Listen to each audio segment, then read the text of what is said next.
So welcome back to S group. मेरा नाम है आमिर और मैं हूं आपका आज की इस क्विज़ का होस्ट। उम्मीद करता हूं आपने पहले की क्विज़ेस को देख लिया होगा और आज की इस क्विज़ के लिए फिर से रेडी होंगे। ये है आपकी क्विज़ नंबर 58। घड़ी में बज गया है ठीक रात का 8 और जैसा कि मैंने आपसे प्रॉमिस किया था ठीक रात 8 बजे मैं हाजिर हो जाऊँगा नए 15 क्वेश्चन शेयर करने के लिए। तो चलिए स्टार्ट करते हैं। ये क्विज़ आपके लेटेस्ट ट्रिपल सी एवं ओ लेवल एग्जामिनेशंस में आए हुए क्वेश्चंस पे बेस्ड है। तो चलिए स्टार्ट करते हैं और देखते हैं आज की इस क्विज का सबसे पहला क्वेश्चन क्या है। तो पहला क्वेश्चन आपके कंप्यूटर स्क्रीन पे ये रहा। The most common input device used today is. आजकल इनपुट देने के लिए जो सबसे ज्यादा इस्तेमाल की जाने वाली इनपुट डिवाइस है वो कौन सी है? Option A keyboard, option B central processing unit, option C motherboard या ऑप्शन डी सिस्टम यूनिट। तो आपका टाइम स्टार्ट होता है अब। सवाल आपका फिर से रिपीट कर देता हूं। आपका सवाल ये था, इन दिनों इस्तेमाल होने वाला सबसे पॉपुलर इनपुट डिवाइस कौन सा है? दिए हुए ऑप्शंस आपके सामने हैं। आपका टाइम समाप्त हो चुका है। उम्मीद है आपने अपने आंसर्स को सेंड कर दिया होगा। इसका सही जवाब है कीबोर्ड। जी हाँ, वैसे बाकी के तीनों इनपुट डिवाइस है ही नहीं। अगर हम बात करेंगे तो सेंट्रल प्रोसेसिंग यूनिट सीपीयू एक प्रोसेसिंग डिवाइस है, सिस्टम यूनिट भी कह सकते हैं, मदरबोर्ड भी एक सिस्टम यूनिट ही है। चलिए बढ़ते हैं आज की क्विज के अगले क्वेश्चन की ओर। अगला क्वेश्चन आपकी कंप्यूटर स्क्रीन पे ये रहा। Which is the largest memory unit among the following? नीचे दिए हुए ऑप्शंस में से सबसे बड़ी यूनिट कौन सी है? एक चीज हमेशा याद रखें, यहाँ पे कुछ नए वर्ड्स भी आपको सामने दिखाई दे रहे हैं, जैसे यहाँ पे जेड भी दिखाई दे रहा है। सवाल ये है, दिए हुए में से आपको चुनना है। तो पहले आप आंसर सेंड करिए, फिर मैं आपको इसका एक्सप्लेनेशन देता हूं। तो आपका टाइम स्टार्ट होता है अब।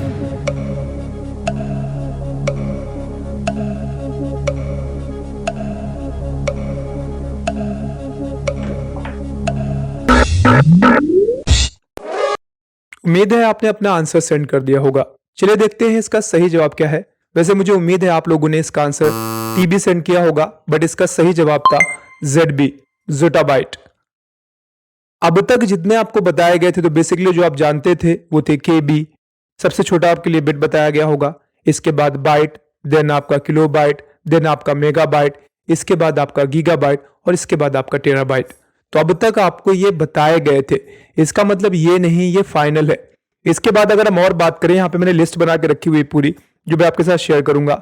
सबसे छोटा जो होता है बिट, फिर इसके बाद आपका आता है byte, kilobyte, megabyte, gigabyte, terabyte, इसके बाद आपका आएगा पेटाबाइट, फिर आएगा ईबी जिसको हम लोग बोलते हैं जेटाबाइट, फिर आता है zettabyte, yottabyte, brontobyte and last में आता है आपका जोपोबाइट। ये मैं आपके साथ शेयर कर दूंगा अगर आप ये क्विज देने के बाद, या हो सकता है जब मैं इसको शूट कर रहा हूं इसके जस्ट बाद मैं इसका स्क्रीनशॉट आपके ग्रुप में शेयर करूंगा। अगर आपने उस स्क्रीनशॉट को देखा होगा तो आपके आंसर सही आए होंगे, क्योंकि जब मैं वीडियो शूट कर रहा हूं, वीडियो शूट करने के जस्ट बाद मैं स्क्रीनशॉट आपके ग्रुप में शेयर कर दूंगा। तो अगर आपने वो स्क्रीनशॉट देख लिया है तो आपको आंसर पहले से ही पता होगा। चलिए बढ़ते हैं आज के क्विज के अगले क्वेश्चन की ओर। अगला क्वेश्चन आपकी कंप्यूटर स्क्रीन पे ये रहा। CD is related to. दिए हुए ऑप्शंस में से सीडी किससे संबंध रखती है?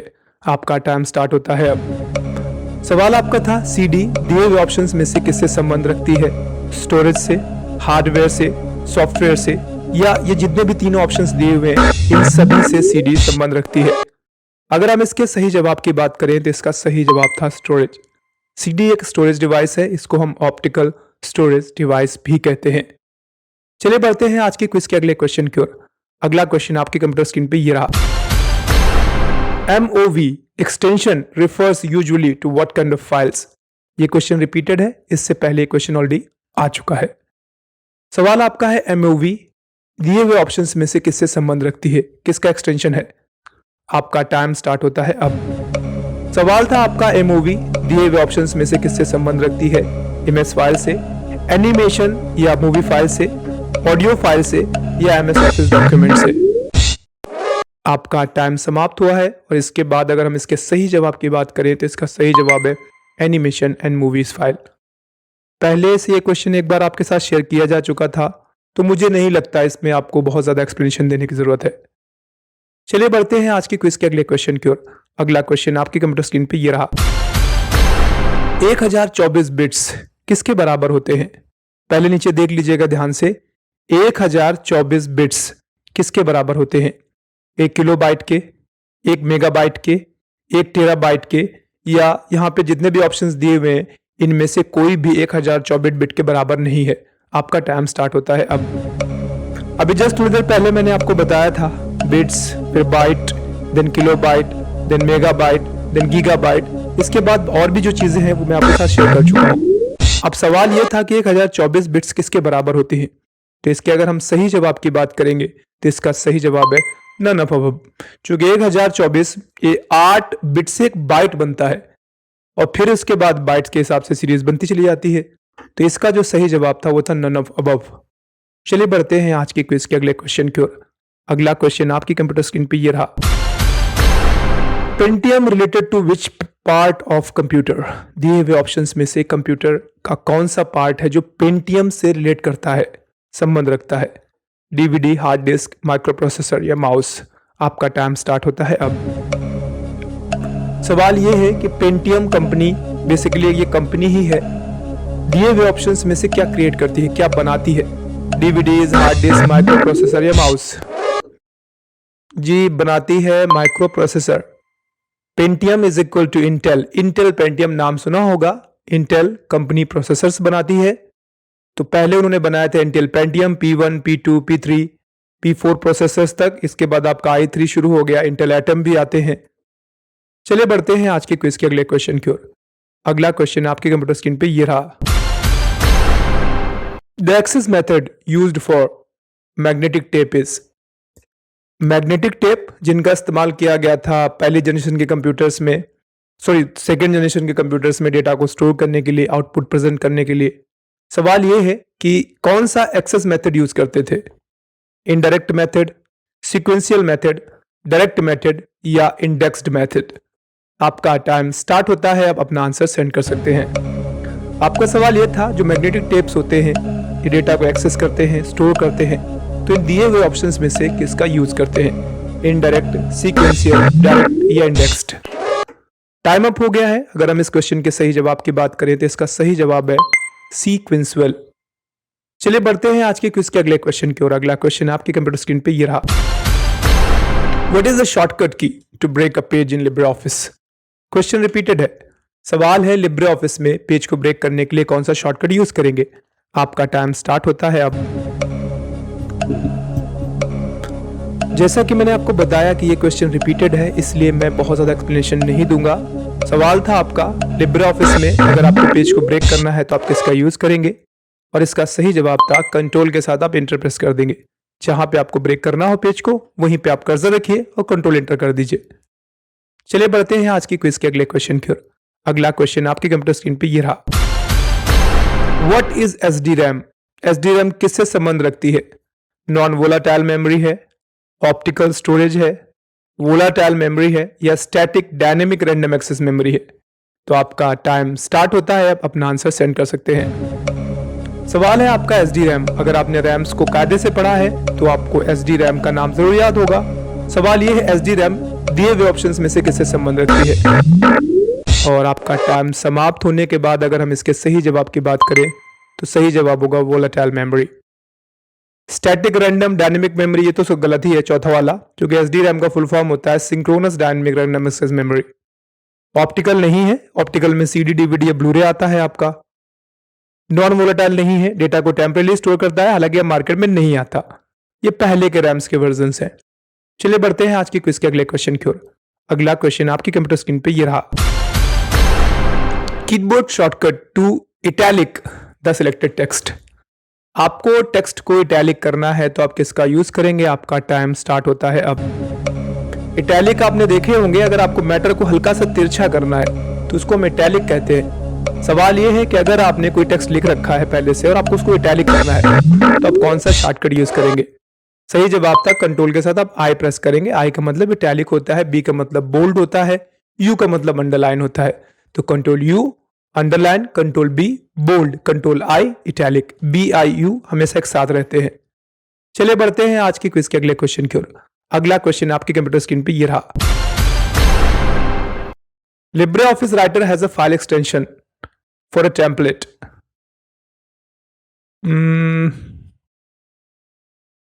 OTT।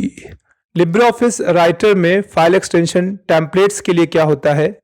.odp, .ott, .odt, .doc।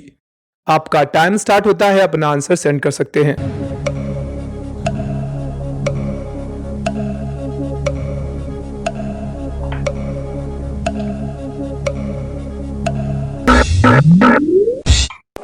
चलिए मैं इसका आंसर सेंड करता हूं पहले।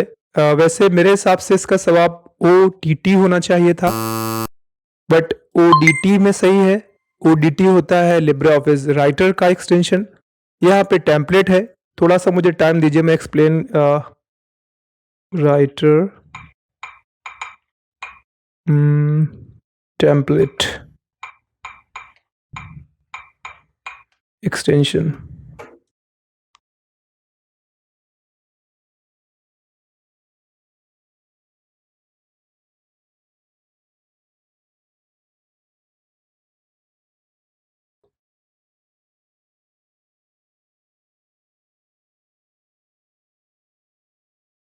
थोड़ा सा नेटवर्क स्लो हो गया है एंड बट श्योरेंस बहुत ज़रूरी है, तो थोड़ा सा प्लीज़ वेट करें।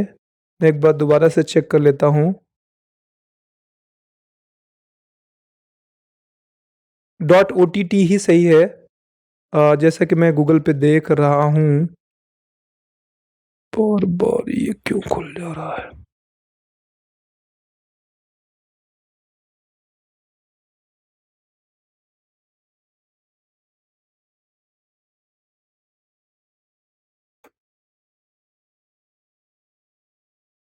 जी हाँ, .ott ही सही है इसका। चलिए बढ़ते हैं। तो अब यहाँ पर दो थे, .odt होता है एक्चुअली ओपन डॉक्यूमेंट टेक्स्ट। ये था आपका एक्सटेंशन राइटर का, लेकिन यहाँ पर सवाल था टेम्पलेट्स का एक्सटेंशन। राइटर पे जो टेम्पलेट्स यूज होते हैं उनका एक्सटेंशन क्या है, तो इसके हिसाब से ये गलत है। मैं एक बार फिर से गूगल कर लेता हूँ जस्ट टू बी श्योर। तो यहाँ से मैं ओपन करूँगा Google, what is the extension of templates, ये writer templates।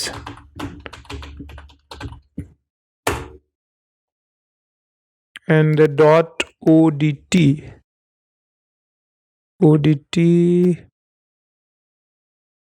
templates।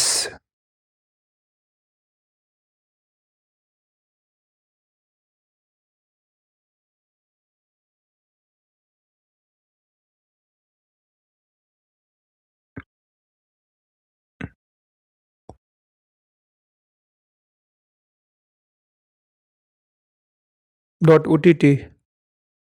चलिए फिर .ott ही सही है। I was little bit confused. वैसे मैंने जो टेम्पलेट में दिखाया है वो आपका ODT है, तो बाय मिस्टेक था, चूंकि OTT ही सही था इसका। चलिए बढ़ते हैं आज के क्विज के अगले क्वेश्चन की ओर। अगला क्वेश्चन आपके कंप्यूटर स्क्रीन पे ये रहा। What is a cycle case in the LibreOffice writer? LibreOffice writer में साइकिल केस क्या है, यानी केस कितने प्रकार के हैं बेसिकली दिए हुए ऑप्शंस में जो यूज हो सकते हैं? Upper case, sentence case, lower case, या ये सारे के सारे, यानी केस के साइकिल के अंतर्गत आते हैं, केस में इस्तेमाल किए जाते हैं LibreOffice राइटर में आपके। तो आपका टाइम स्टार्ट होता है अब।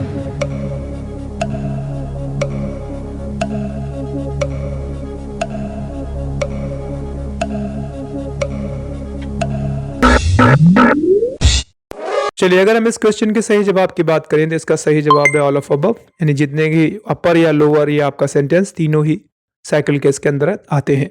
चलिए बढ़ते हैं आज के क्विज के अगले क्वेश्चन की ओर। अगला क्वेश्चन आपके कंप्यूटर स्क्रीन पे ये रहा। Kernel is related to. Kernel दिए हुए ऑप्शंस में से किससे संबंध रखता है?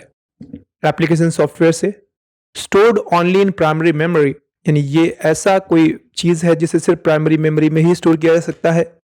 Both application and system software, दोनों संबंध रखता है कर्नल, या ये सिस्टम सॉफ्टवेयर का हिस्सा है। आपका टाइम स्टार्ट होता है, आप अपना आंसर सेंड कर सकते हैं।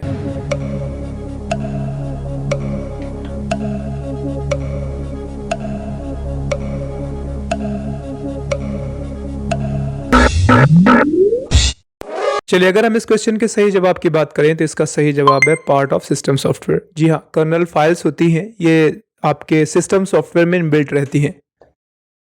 चलिए बढ़ते हैं आज के क्विज के अगले क्वेश्चन की ओर। अगला क्वेश्चन आपकी कंप्यूटर स्क्रीन पे ये रहा। A file management system can typically access records from, जो इसका टिपिकल मैनेजमेंट सिस्टम है फाइल्स का, वो फाइल्स को एक्सेस करता है only one file at a time.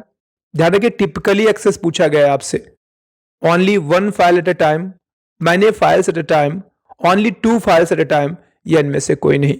आपका टाइम स्टार्ट होता है, अब पहले आप आंसर सेंड करिए, फिर मैं देता हूं आपको एक्सप्लेनेशन।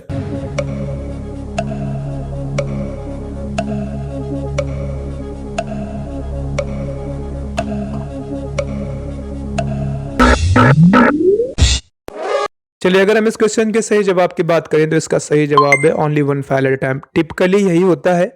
आप जाकर जैसे कहते हैं ना कि मिनिमम रैम 4 GB चाहिए, तो इसका मतलब ये होता है कि 4 GB में चल जाएगा, बट मिनिमम है ये। ठीक है, अगर आपको सही से बोलते हैं, रिकमेंडेड कहते हैं 8 GB, तो मतलब ये 4 GB पे चल जाएगा, लेकिन कंपनी आपसे कहती है कि 8 GB पे आप उसको यूज करिए तो बेस्ट परफॉर्मेंस देगा, चल तो 4 GB पे ही जाएगा। ऐसे ही जो फाइल मैनेजमेंट सिस्टम है, उसके हिसाब से आपको एक बार में एक ही फाइल को एक्सेस करना है, लेकिन हम लोग क्या करते हैं, एक बार में कई सारे फाइल्स को एक्सेस करते हैं। इससे होता क्या है, कई बार सिस्टम हैंग करने लगता है। चलिए बढ़ते हैं आज के क्विज के अगले क्वेश्चन की ओर। अगला क्वेश्चन आपके कंप्यूटर स्क्रीन पे ये रहा। Which of the following character is allowed in the Windows file name? ये क्वेश्चन बहुत बार रिपीट हो चुका है, तो आई डोंट थिंक सो मुझे फिर एक्सप्लेन करना पड़ेगा। आपको अपना आंसर सेंड करना है।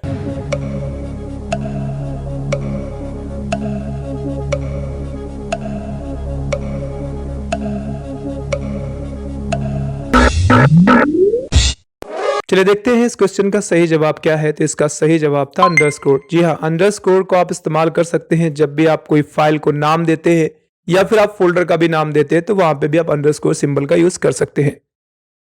तो इस तरीके से आज के आपके 15 क्वेश्चंस यहीं पे समाप्त होंगे। ये थी आपकी क्विज नंबर 58। उम्मीद है आपके ये क्वेश्चंस आपको पसंद आए होंगे, ये क्विज आपको पसंद आई होगी। वीडियोस पसंद आते हैं तो वीडियोस लाइक करने के साथ साथ कमेंट किया करिए, वीडियोस को लाइक भी किया करिए और अपने दोस्तों के साथ शेयर भी किया करिए। आज की क्विज यहीं पे समाप्त होगी। बहुत जल्द यानी फिर से मिलेंगे कल ठीक रात 8 बजे। तब तक अपना ख्याल रखिए, कंप्यूटर सीखते रहिए। Bye bye and take care.